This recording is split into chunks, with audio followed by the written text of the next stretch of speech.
திமுக கூட்டணியில் இந்திய கம்யூனிஸ்ட் கட்சிக்கு 5 தொகுதிகள் ஒதுக்கப்பட்டுள்ளன.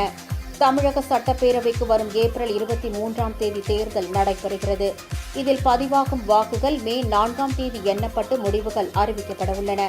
இந்நிலையில் அரசியல் கட்சிகள் கூட்டணியை இறுதி செய்தல், தொகுதி பங்கீடுகள் என பரபரப்பாக செயல்பட்டு வருகின்றன. திமுகவில் இதுவரை காங்கிரஸ் கட்சிக்கு 28 தொகுதிகள், மதிமுகவிற்கு 4, இந்திய யூனியன் முஸ்லீம் லீக் கட்சிக்கு 2, கோமே தேகாவுக்கு 2 தொகுதிகள், மனிதநேய மக்கள் கட்சிக்கு 2 தொகுதிகள் ஒதுக்கப்பட்ட நிலையில் இன்று இந்திய கம்யூனிஸ்ட் கட்சிக்கு 5 தொகுதிகள் ஒதுக்கப்பட்டுள்ளன. முதல்வரும் திமுக தலைவருமான மு.க.ஸ்டாலின், இந்திய கம்யூனிஸ்ட் கட்சியின் மாநில செயலாளர் மு. வீரபாண்டியன் ஆகியோர் முன்னிலையில் தொகுதி பங்கீடு ஒப்பந்தம் கையெழுத்தானது.